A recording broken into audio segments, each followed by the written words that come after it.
বেনি মাধব, বেনি মাধব, তোমার বাড়ি যাব। বেনি মাধব, তুমি কি আর আমার কথা ভাবো? বেনি মাধব, মোহনে বাঁশি তমাল তরুমূলে বাজিয়েছিলে আমি তখন মালতী স্কুলে।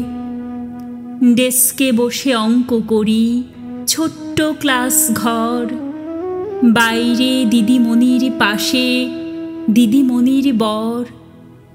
আমি তখন নবম শ্রেণী, আমি তখন শাড়ি।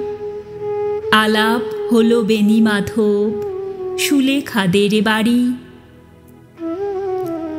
বেনি মাধব, বেনি মাধব, লেখাপড়ায় ভালো। শহরে থেকে বেড়াতে এলে আমার রং কালো। তোমায় দেখে এক দৌড়ে পালিয়ে গেছি ঘরে। বেনি মাধব, আমার বাবা দোকানে কাজ করে। কুঞ্জে অলি গুঞ্জে তবু ফুটেছে মঞ্জরি। সন্ধেবেলা পড়তে বসে অঙ্কে ভুল করি।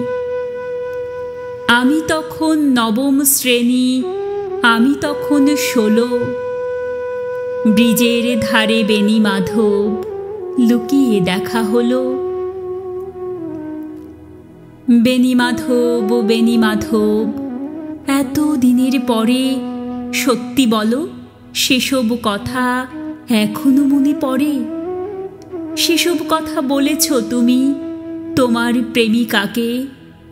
আমি কেবল একটি দিন তোমার পাশে তাকে দেখেছিলাম আলোর নিচে, অপূর্ব সে আলো।